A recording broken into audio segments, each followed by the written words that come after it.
Albert Pike, the Sublime Prince of the Royal Secret. This is so many master keys right here. Like this is next level shit. And this is just gonna be on magic, the poles of faith and reason, what the true magician is, what the ancient Egyptians knew, and the secrets hidden within the ancient symbolism.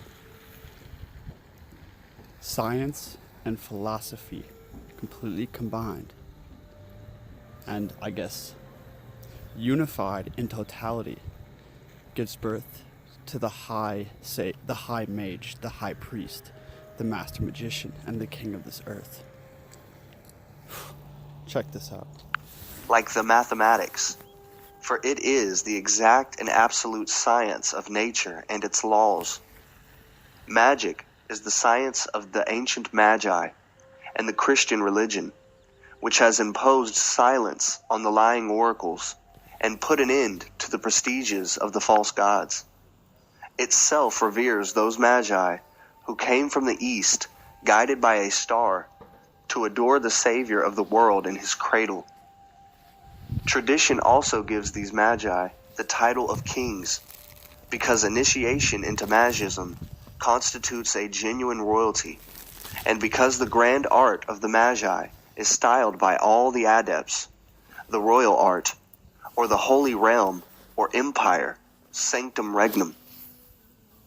The star which guided them is that same blazing star, the image whereof we find in all initiations. To the alchemists, it is the sign of the quintessence. To the magists, the grand arcanum. To the Kabbalists, the sacred pentagram. The study of this pentagram could not but lead the Magi to the knowledge of the new name, which was about to raise itself above all names and cause all creatures capable of adoration to bend the knee. Magic unites in one and the same science, whatsoever philosophy can possess that is most certain, and religion of the infallible and the eternal.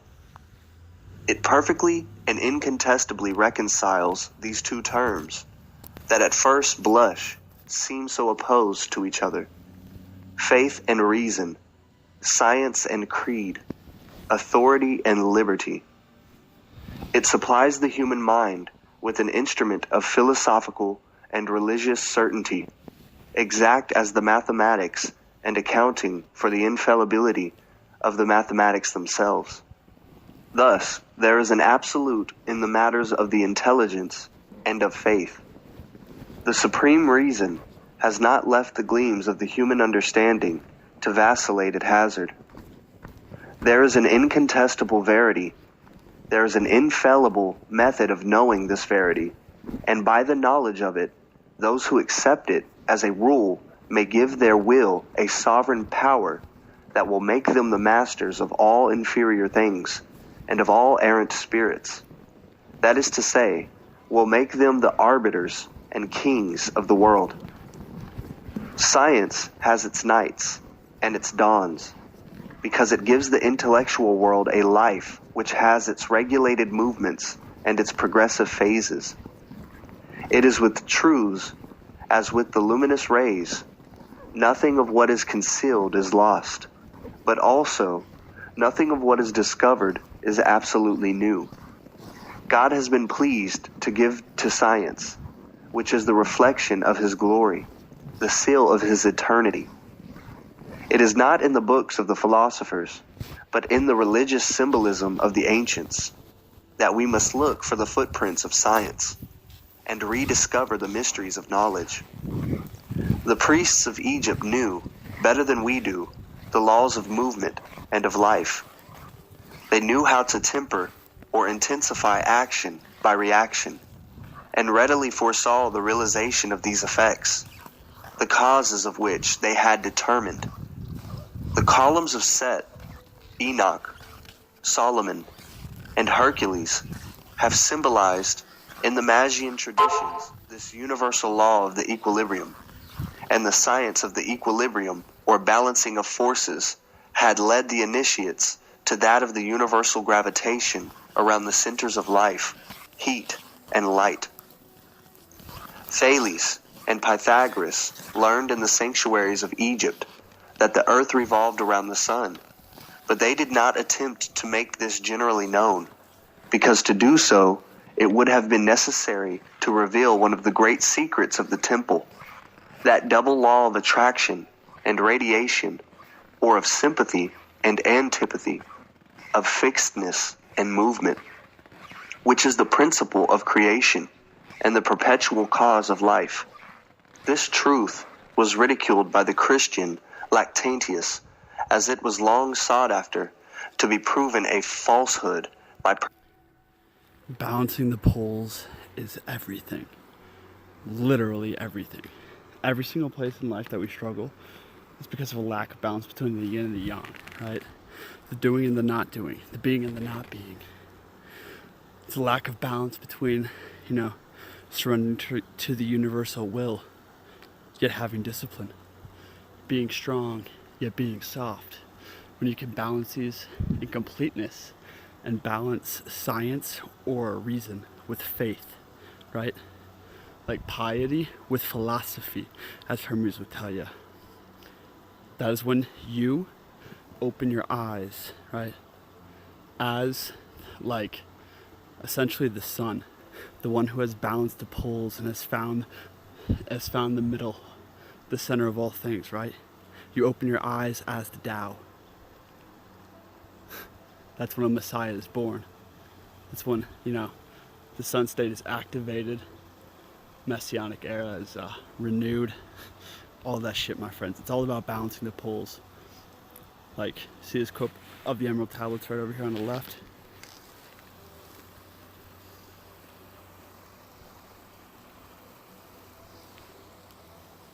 But anyway, in the Emerald Tablets, Thoth talks extensively about balancing the poles. Same with Hermes in the Corpus Hermeticum. Same with the entire Book of the Way, or the Tao. I mean, every single teaching in all the mystery schools is about balancing the poles. That's what Kabbalah literally is. The science of balancing the poles and connecting Kether to Malkuth, right? Letting the Father flow through to the earth and the earth flow up to the Father, and standing at the sun state, or the six, which is the Christic willpower, which is in between all things, right? In between the six directions, and is symbolized, by the combination of the yin and the yang. The sun is both the yin and the yang. I go into this in other videos. But furthermore, the Ankh, which symbolizes the breath of fire, or the second breath, the etheric breath, the Ankh also means a two-leaved gate. And the Ankh, and as well as the third eye, they both have these two-leaved gates. And in the Bible, it talks about the two-leaved gate. It talks about balancing the two sticks, making them into one in one hand. The sticks of Judah, like Ephraim, or the east and the west, or the left and the right, the feminine and the masculine, the yin and the yang. And in fact, the third eye is the ancient Hindu symbol of the divine union and balance of the yin and the yang, right? And when that happens, you stand in the center of the two-way flow and open your eyes as the magician and the high priest who sees with 20/20 vision. 20/20 vision. Because he sees through the eyes of absolute science and absolute faith simultaneously. Piety and philosophy. Sorry. I'm sick and I was just running, but persecution by papal Rome. So the philosophers reasoned, while the priests, without replying to them or even smiling at their errors, wrote in those hieroglyphics that created all dogmas and all poetry the secrets of the truth. When truth comes into the world, the star of knowledge advises the magi of it, and they hasten to adore the infant who creates the future. It is by means of the intelligence of the hierarchy and the practice of obedience that one obtains initiation. If the rulers have the divine right to govern, the true initiate will cheerfully obey. The Orthodox traditions were carried from Chaldea by Abraham. They reigned in Egypt in the time of Joseph, together with the knowledge of the true God. Moses carried orthodoxy out of Egypt, and in the secret traditions of the Kabbalah, we find a theology entire, perfect, unique, like that which in Christianity is most grand and best explained by the fathers and the doctors. The whole with a consistency and a harmoniousness which it is not as yet given to the world to comprehend. The Zohar, which is the key of the holy books, opens also all the depths and lights, all the obscurities of the ancient mythologies and of the science. Guys, I've spent thousands of hours listening to sacred texts and books like this by more recent masters. Of everything I've ever looked at and studied and put together, philosophized about, the Kabbalah is the final key. It's the master key. It's the final door. It is the unified system beneath all, right? And I guess like the deepest truth is always contained within the symbol. And this idea, it's so far out there, but Albert Pike mentioned at the beginning of this video that the symbol, right, holds all the ancient knowledge, right? And literally, it was like these ancient symbols, such as the Kabbalah, right? And that whole entire unified system, that symbol and like the things within it were not created by man. They were divined by God. And they match an exact blueprint in your mind. When your soul reaches certain levels of awareness, when your soul reaches certain levels of initiation of the combination of piety and philosophy, like as you're opening your spiritual eyes, right? These symbols become plain to you, right? These symbols are encoded by the divine to hold wisdom and guard wisdom against the profane. You see, like, you receive the next level of wisdom and truth when you are ready for it. When you are ready for it, right? And by like putting your mind into the mysteries, right? By dwelling in the mysteries and like really living that life of the true initiate, right? The symbols unlock all the keys, you know? It's like you gain greater realizations of like this truth, you know? Like I've been writing about flow states for a long time, for instance. For like 2 years. I've been making videos about flow for 2 years. From Reality Files. But only like this month have I just divined, downloaded like the master blueprint on balancing the poles. And I just had like this frantic writing session at 2 a.m. And like literally everything made sense. Now when I look at everything, when I look at every problem, I see the poles. And the poles is everything.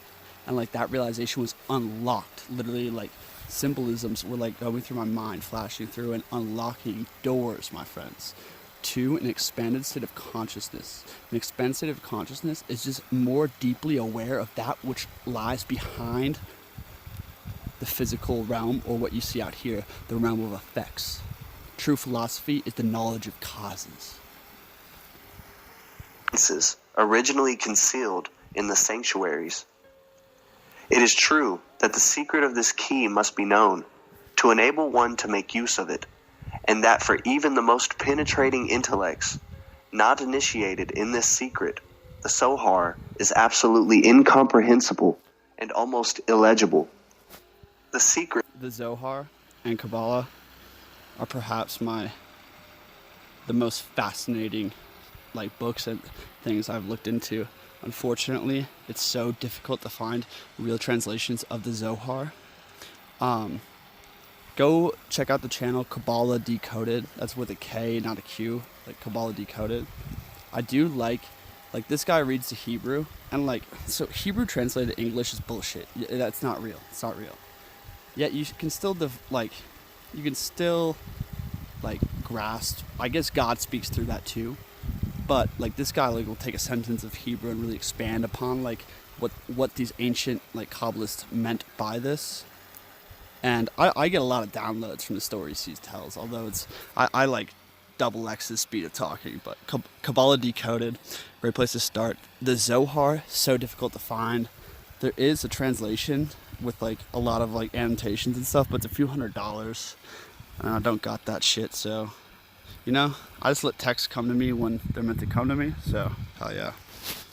Just wanted to make that note about the Zohar. The Zohar meaning the radiance, the brilliance, the second breath. The Zohar is the Ankh, right? The Zohar is the Ankh, which is the activated Christ body.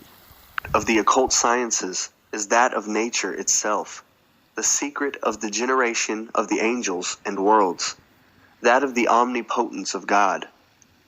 Ye shall be like the Elohim, knowing good and evil, had the serpent of... Knowing good and evil. The left and the right poles, guys. Everything is about separating, right, and discerning the left from the right.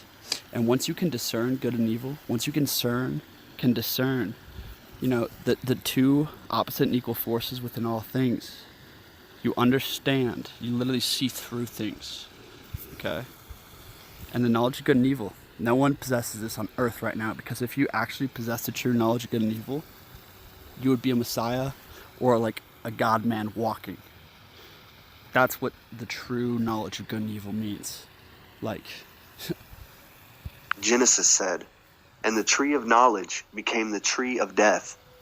For 6,000 years, the martyrs of knowledge toil and die at the foot of this tree, that it may again become the tree of life. The absolute sought for unsuccessfully by the insensate and found by the sages is the truth, the reality, and the reason of the universal equilibrium. Equilibrium is the harmony that results from the analogy of contraries. Until now, humanity has been endeavoring to stand on one foot. Equilibrium. Equi or equal. Libra, ium. Break down that word. Equi, Libra, ium. Libra being the scales of Mat. Equidistant, Equator. It is the line that divides. It's the middle way, right? It's the ascent. It's the path of the ascent of consciousness when you unlock the feathers. Equi, Libra, balanced air, right? Scales of Mat. Ium, or ion, or I am. Hashtag God. Sometimes on one, sometimes on the other. Civilizations have risen and perished either by anarchical insanity of despotism or by the despotic anarchy of revolt. To organize anarchy is the problem which the revolutionists have and will eternally have to resolve. It is the rock of Sisyphus that will always fall back upon them. To exist a single instant, they are and always will be by fatality reduced to improvise a despotism, without other reason of existence than necessity, and which, consequently, is violent and blind as necessity. We escape from the harmonious monarchy of reason, only to fall under the irregular dictatorship of folly. Sometimes superstitious enthusiasms, sometimes the miserable calculations of the materialist instinct have led astray the nations, and God, at last, urges the world on toward believing reason and reasonable beliefs. We have had prophets enough without philosophy, and philosophers without religion. The blind believers and the skeptics resemble each other, and are as far the one as the other from the eternal salvation. In the chaos of universal doubt, and of the conflicts of reason and faith, the great men and seers have been but infirm and morbid artists.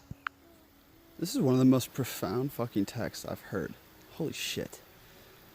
Like, holy hell. This is gnarly. Wow. So many things to ponder on later. Wow. Seeking the beau ideal at the risk and peril of their reason and life, living only in the hope to be crowned.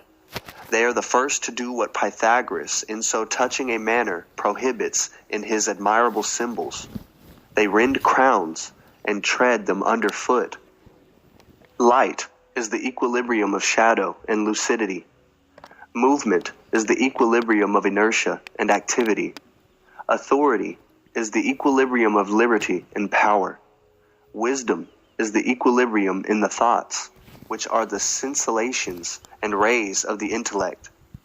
Holy shit. Listen up right here. Really think about this. Think about this in terms of the two poles, and what he's calling the equilibrium is a virtue. And is like, you know how like kingdom come, thy will be done on earth as it is in heaven. Give us this day our daily bread and forgive us our debts, yada yada yada. And like the glory and the power and, you know, I forget the end of the Lord's Prayer, but so much of the Bible and the sacred text talk about, well, all the mysteries. It's all about divine kingship, the true king, which is authority from above, because you are a pillar. You are the vessel and the vehicle to bring down the divine order into the earth, the true will. God's will be done, right? So that's like one of the highest virtues. That's on the center pole. Wisdom, is the epitome. It's the peak virtue.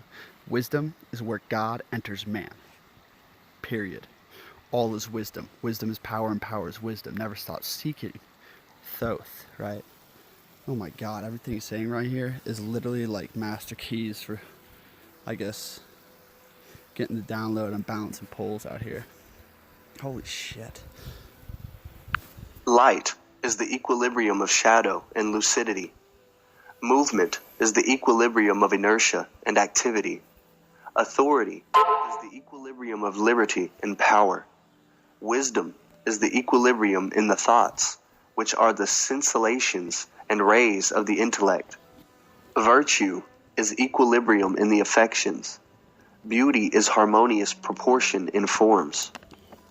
The beautiful lives are the accurate ones, and the magnificences of nature. Y'all ready to get your minds blown? This is probably the last thing I'll say, then I'll just let this play until the master keys are over. This is a mind blower. So virtue is the highest aspiration of the woman, or is the perfection of the divine feminine on earth, right? Like the Mary Magdalene figure. The epitome of wisdom is the divine perfection of the masculine, or the yang. Wisdom, right, is like Hermes, like the Hermes archetype, right, is like that yang pillar. But the epitome of virtue is the woman pillar, right? Men seek the epitome of glory. Women are sanctified in the epitome of virtue. But it just described wisdom being at the equilibrium, right, of, I forget the two forces he described in the mind, and virtue being at the equilibrium of affections, right, like in between love and hate. Like virtue is the equilibrium of affections, right? At the same time, it's like those are like virtue being the yin, wisdom being the yang, right? And within the yin and the yang, there's another yin and a yang. You see, it's literally like, it's fractalized equilibrium, ever going deeper, and this is why wisdom never ends. That makes sense. But hell yeah, thanks for watching, guys. I'm gonna keep playing it for a little while here. This is Immortal Truth. Share this with another initiate out here, and definitely hit me up on email, or go visit my Facebook page if you want to connect. Hit that like button so I know what you like. Drop a comment where you want to go deeper, and if you enjoy what I do here, if you get mad value, if you trying to support the mystery school, definitely shoot me a donation or a contribution on Patreon, or links to paypal.me in the description. Appreciate you guys. Appreciate any support in this law of equal exchange dynamic we got going on out here. See you at the next one. Let's listen to the master keys till there is no more, or I get bored. Are an algebra of graces and splendors. Everything just is beautiful. Everything beautiful ought to be just. There is, in fact, no nothing, no void emptiness in the universe. From the upper or outer surface of our atmosphere to that of the sun, and to those of the planets and remote stars in different directions.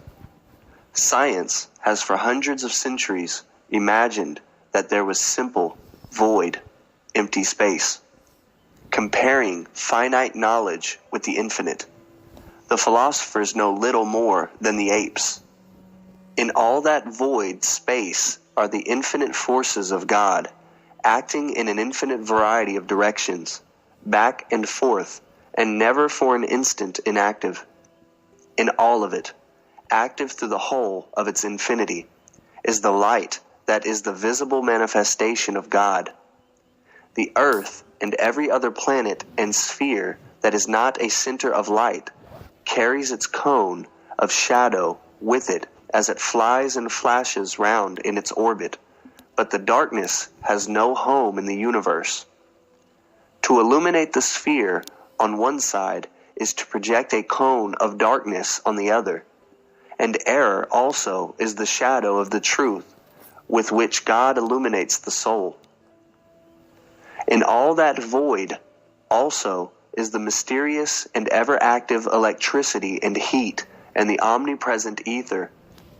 At the will of God, the invisible becomes visible. Two invisible gases combined by the action of a force of God and compressed become and remain the water that fills the great basins of the seas, flows in the rivers and rivulets, leaps forth from the rocks or springs, drops upon the earth in rains, or whitens it with snows, and bridges the Danubes with ice, or gathers in vast reservoirs in earth's bosom. God manifested fills all the extension that we foolishly call empty space in the void. And everywhere in the universe, what we call life and movement results from a continual conflict of forces or impulses. Whenever that active antagonism ceases, the immobility and inertia which are death result. If, says the Kabbalah, the justice of God, which is severity or the female, alone reigned, creation of imperfect beings such as man would from the beginning have been impossible, because sin, being congenital with humanity, the infinite justice, measuring the sin by the infinity of the God offended against, must Really, really ponder that last tidbit. Holy shit. 2033, the Sublime Prince of the Royal Secrets. have annihilated humanity at the instant of its creation. And not only humanity, but the angels, since these also, like all created by God, and less than perfect, are sinful. Nothing imperfect would have been possible. If, on the other hand, the mercy or benignity of God, the male, were in no wise counteracted, sin would go unpunished, and the universe fall into a chaos of corruption. Let God but repeal a single principle or law of chemical attraction or sympathy, and the antagonistic forces equilibrated in matter, released from constraint, would instantaneously expand all that we term matter into impalpable and invisible gases, such as water or steam is when confined in a cylinder and subjected to an immense degree of that mysterious force of the deity which we call heat. It is by its expansion released. Incessantly, the great currents and rivers of airflow and rush and roll from the equator to the frozen polar regions, and back from these to the torrid equatorial realms.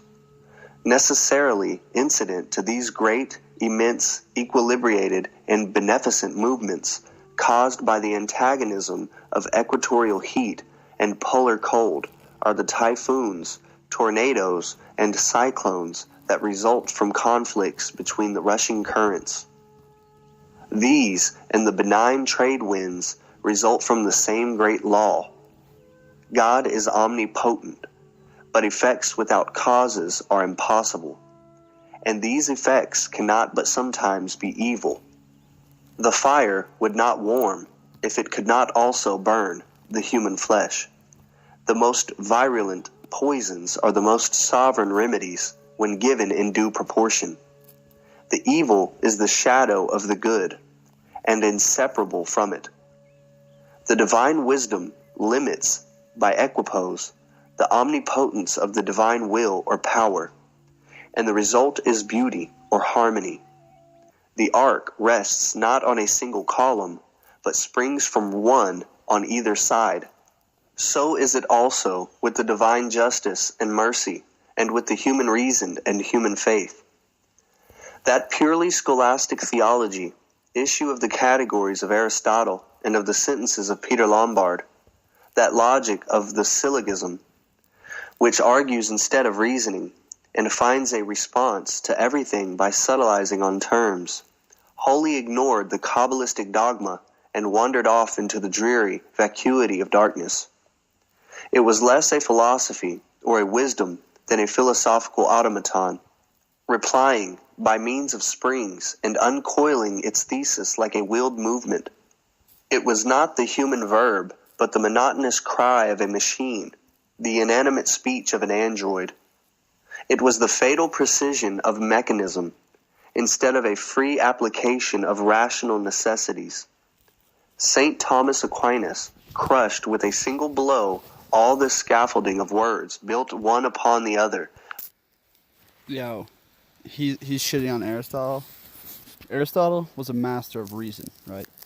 But reason without intuition is dead, right?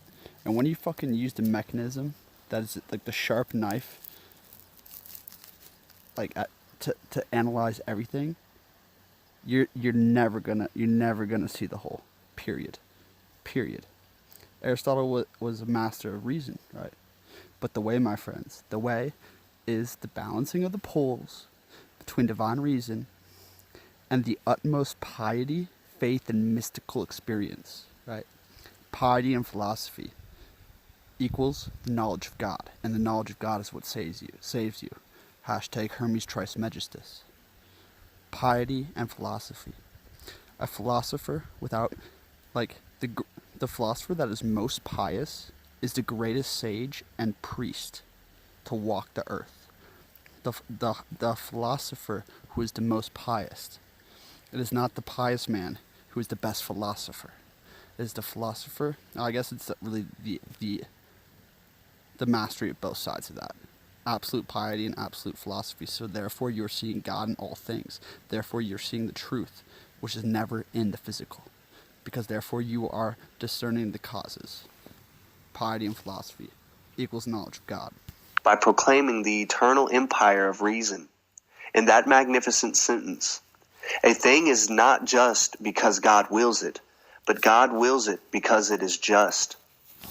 The proximate consequence of this proposition, arguing from the greater to the less, was this: a thing is not true because Aristotle has said it, but Aristotle could not reasonably say it unless it was true. Seek then, first of all, the truth and justice, and the science of Aristotle will be given you in addition. It is the fine dream of the greatest of the poets that hell become useless, is to be closed at length by the aggrandizement of heaven, that the problem of evil is to receive its final solution, and good alone, necessary and triumphant, is to reign in eternity. So the Persian dogma taught that Ahriman and his subordinate ministers of evil were at last, by means of a redeemer and mediator, to be reconciled with deity, and all evil to end. But unfortunately, the philosopher forgets all the laws of equilibrium, and seeks to absorb the light in a splendor without shadow, and movement in an absolute repose that would be the cessation of life. So long as there shall be a visible light, there will be a shadow proportional to this light, and whatever is illuminated will cast its cone of shadow. Repose will never be happiness, if it is not balanced by an analogous and contrary movement. This is the immutable law of nature, the eternal will of the justice which is God. The same reason necessitates evil and sorrow in humanity, which renders indispensable the bitterness of the waters of the seas. Here also, harmony can result only from the analogy of contraries, and what is above exists by reason of what is below. It is the depth that determines the height, and if the valleys are filled up, the mountains disappear. So, if the shadows are effaced, the light is annulled, which is only visible by the graduated contrast of gloom and splendor, and universal obscurity will be produced by an immense dazzling. Even the colors in the light only exist by the presence of the shadow. It is the threefold alliance of the day and night, the luminous image of the dogma, the light made shadow, as the Savior is the Logos made man. And all this reposes on the same law, the primary law of creation, the single and absolute law of nature, that of the distinction and harmonious ponderation of the contrary forces in the universal equipoise. The two great columns of the temple that symbolizes the universe are necessity, or the omnipotent will of God, which nothing can disobey, and liberty, or the free will of his creatures. Apparently, and to our human reason antagonistic, the same reason is not incapable of comprehending how they can be in equipoise.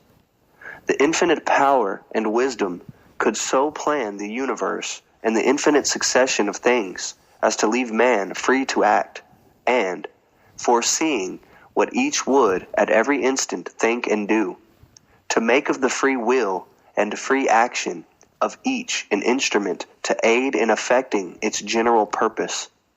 For even a man, foreseeing that another will do a certain act, and in no wise controlling or even influencing him, may use that action as an instrument to effect his own purposes.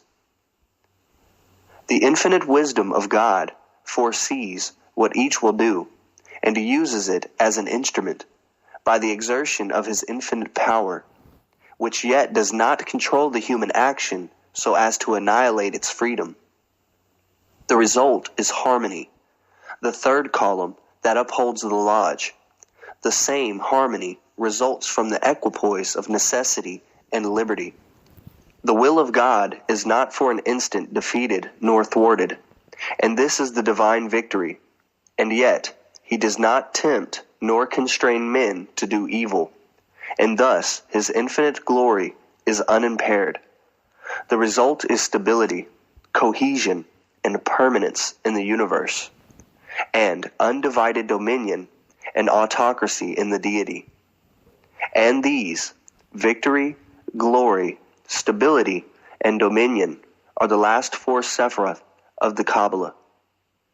I am, God said to Moses, that which is, was, and shall forever be. But the very God, in his unmanifested essence, conceived of as not yet having created and as alone, has no name. Such was the doctrine of all the ancient sages, and it is so expressly declared in the Kabbalah. Yod-He-Vav-He is the name of the deity manifested in a single act, that of creation, and containing within himself, in idea and actuality, the whole universe, to be invested with form and be materially developed during the eternal succession of ages. As God never was not, so he never thought not, and the universe has no more had a beginning than the divine thought of which it is the utterance, no more than the deity himself. The duration of the universe is but a point halfway upon the infinity line of eternity, and God was not inert and uncreative during the eternity that stretches behind that point.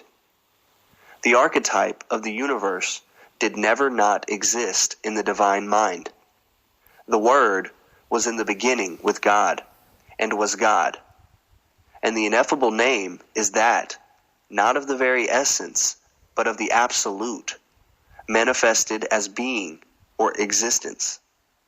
For existence or being, said the philosophers, is limitation, and the very deity is not limited nor defined, but is all that may possibly be, besides all that is, was, and shall be.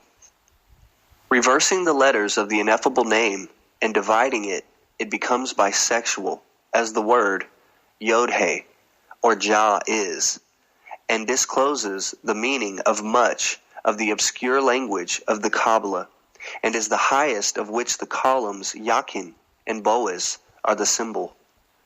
In the image of deity, we are told God created the man, male and female created he them, and the writer, symbolizing the divine by the human, then tells us that the woman, at first contained in the man, was taken from his side. So Minerva, goddess of wisdom, was born, a woman and in armor. Of the brain of Jove, Isis was the sister before she was the wife of Osiris, and within Brahm, the source of all, the very God, without sex or name, was developed Maya, the mother of all that is. The Word is the first and only begotten of the Father, and the awe with which the highest mysteries were regarded has imposed silence in respect to the nature of the Holy Spirit. The Word is light and the life of humanity. It is for the adepts to understand the meaning of the symbols. Return now with us to the degrees of the blue masonry, and for your last lesson. Everything you just said about the woman and the man and the woman that came out of the man. The man holds all the space. The woman is the life within it. The man's the light. The woman is the life. Combine the light and the life, right? And you're immortal. Words of Hermes. Understand that this happens within and without. Divine twin souls. Divine twin souls exists. But not everyone has a divine twin soul. Only the divine race within mankind. And the 8, or perhaps 12 messiahs, or kings of righteousness, of the four races of man.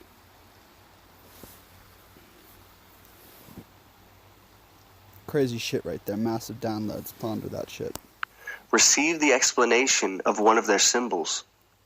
You see upon the altar of those degrees the square and the compass, and you remember how they lay upon the altar in each degree.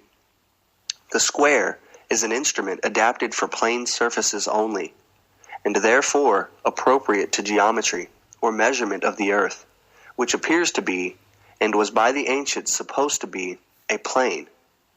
The compass is an instrument that has relation to spheres and spherical surfaces, and is adapted to spherical trigonometry, or that branch of mathematics which deals with the heavens. Holy shit, the Masonic compass with the G in the center, the compass is representing a circle, right? And the compass is coming down from God, like God's holding the compass, right, and projecting it down from Kether into the tree of life.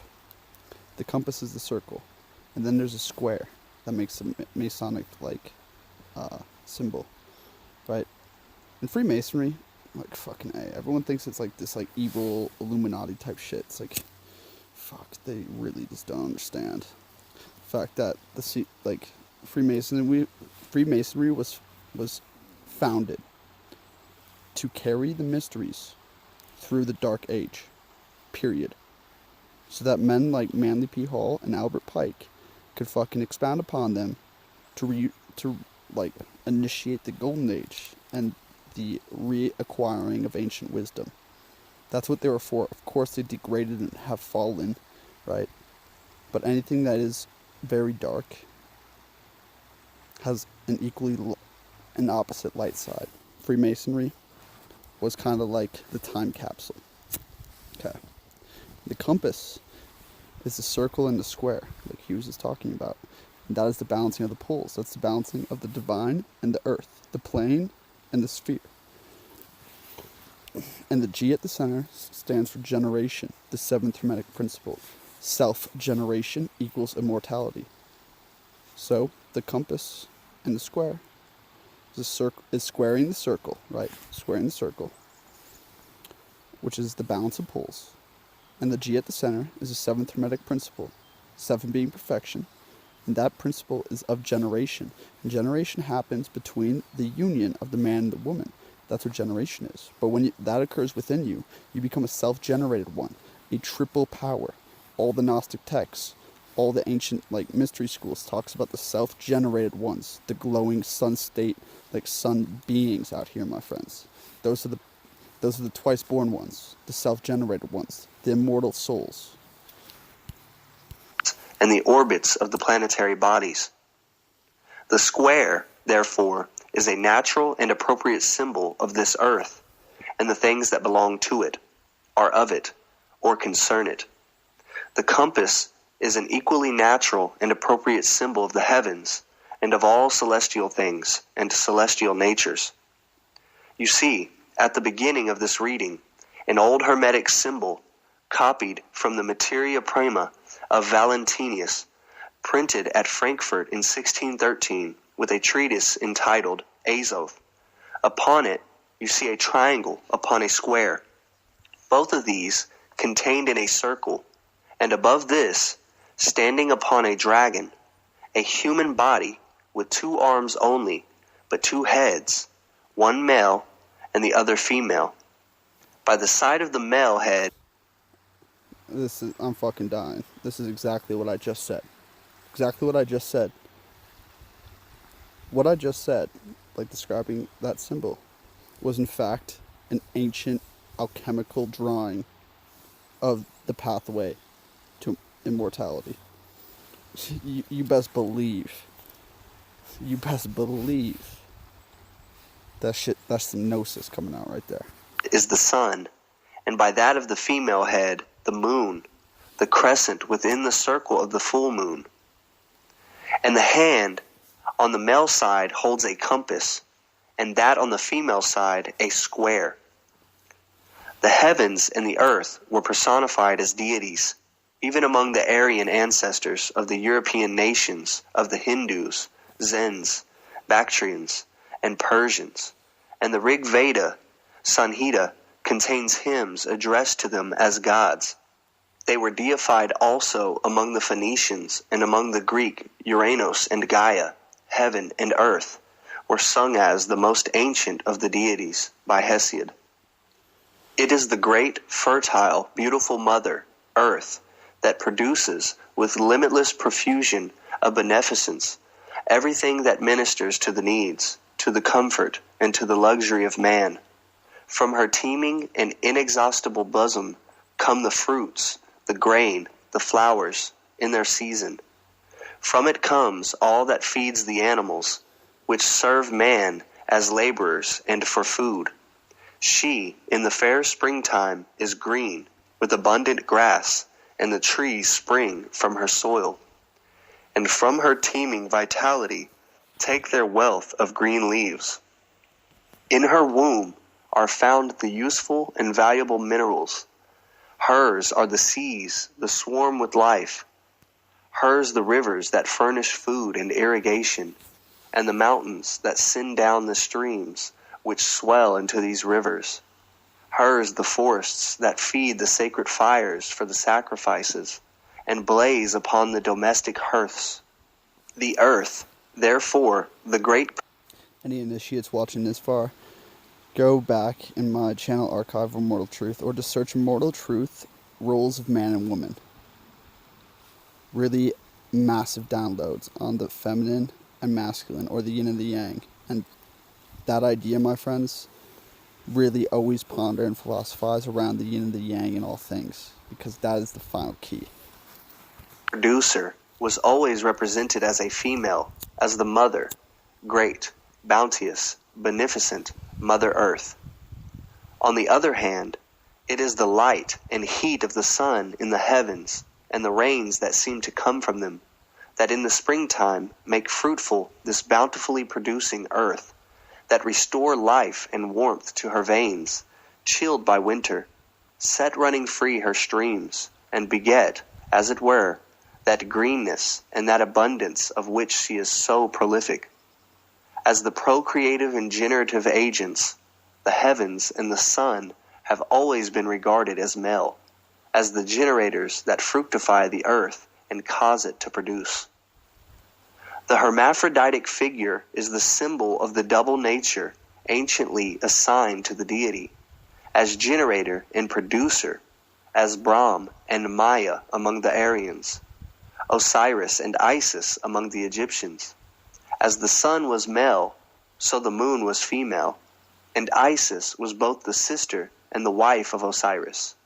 The compass, therefore, is the Hermetic symbol of the creative deity, and the square of the productive earth or universe. From the heavens come the spiritual and immortal portion of man, from the earth his material and mortal portion. The Hebrew Genesis says that Yahuwah formed man of the dust of the earth and breathed into his nostrils the breath of life. Through the 7 planetary spheres represented by the mystic ladder of the Mithraic initiations, and it by that which Jacob saw in his dream, not with 3, but with 7 steps, the souls emanating from the deity, descended to be united to their human bodies, and through those 7 spheres they must reascend, to return their origin and home in the bosom of the deity.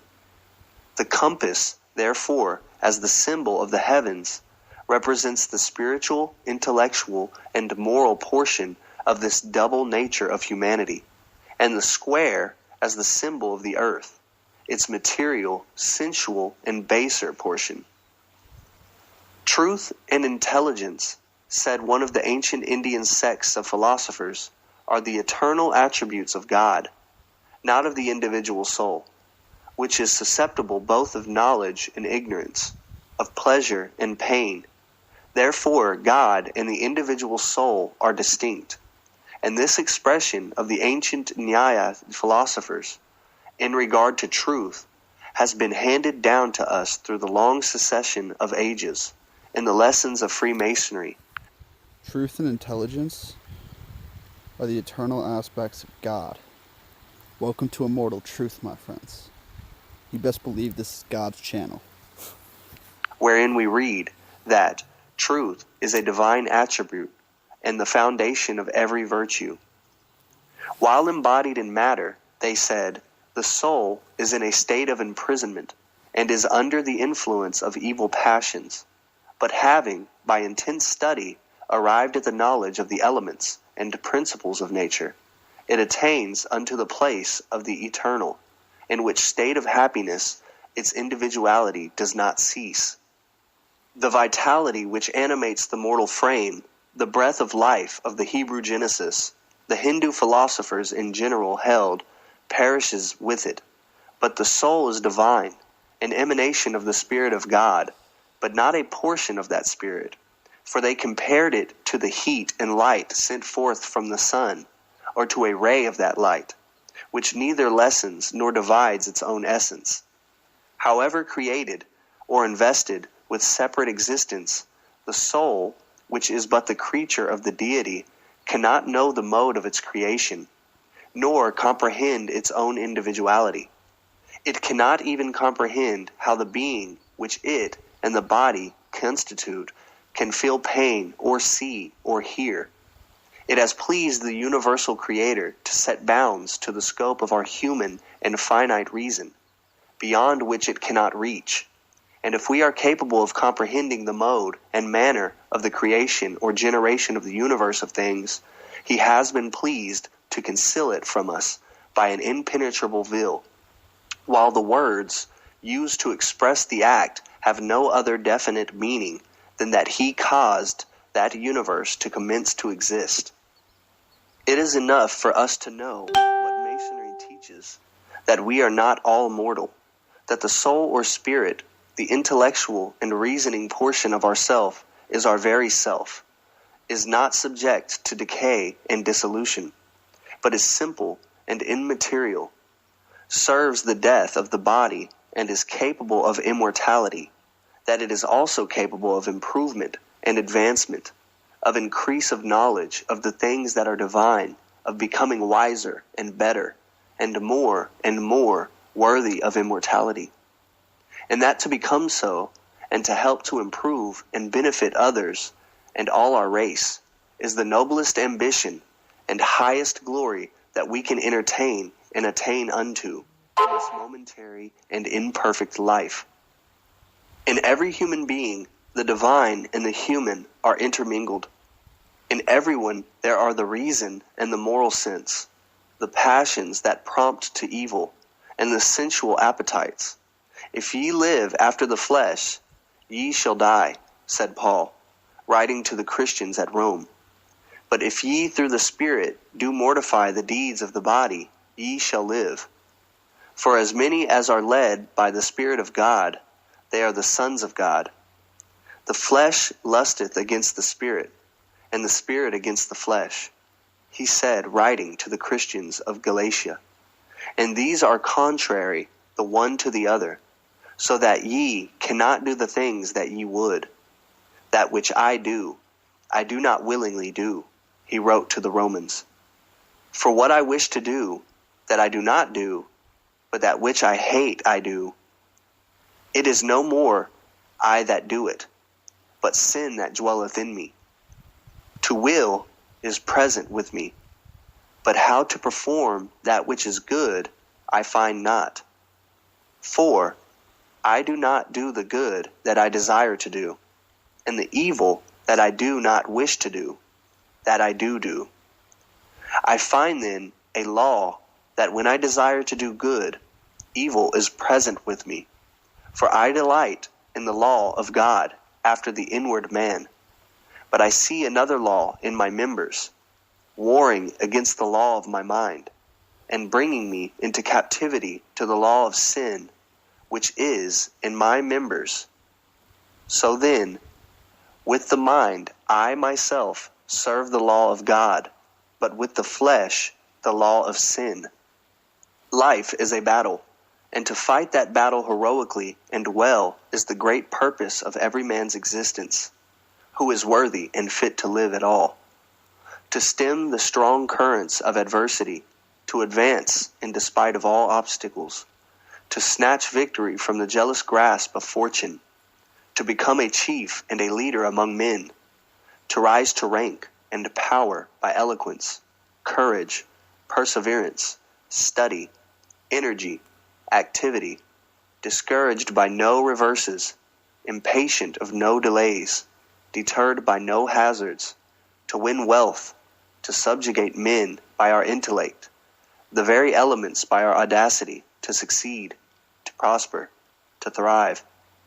Thus it is, according to the general understanding, that one fights well the battle of life, even to succeed in business by that boldness which halts for no risks, that audacity which stakes all upon hazardous chances, by the shrewdness of the close dealer, the boldness of the unscrupulous operator, even by the knaveries of the stock board and the gold room, to crawl up into place by disreputable means or the votes of brutal ignorance.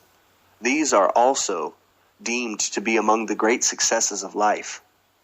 But that which is the greatest battle, and in which the truest honor and most real success are to be won, is that which our intellect and reason and moral sense, our spiritual natures, fight against our sensual appetites and evil passions, our earthly and material or animal nature.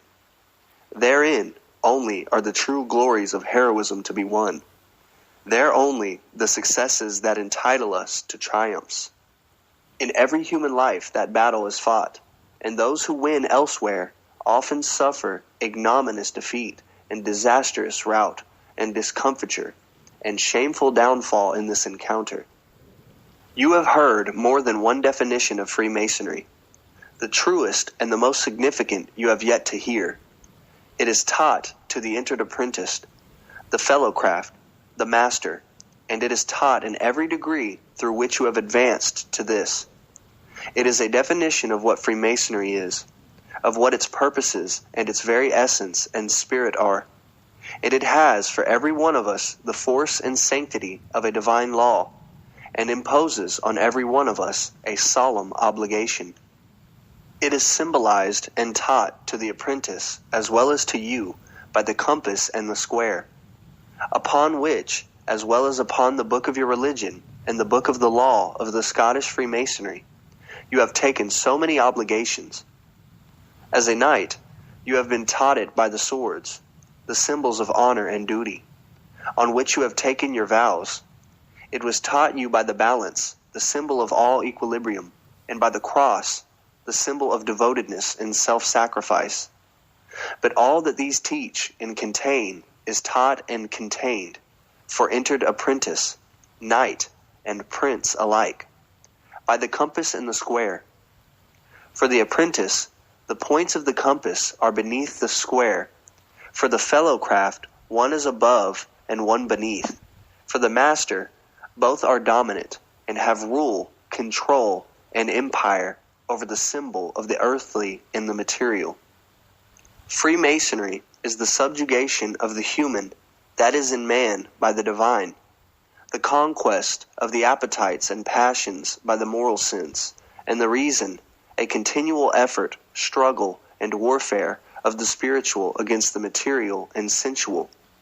That victory, when it has been achieved and secured, and the conqueror may rest upon his shield and wear the well-earned laurels, is the true Holy Empire.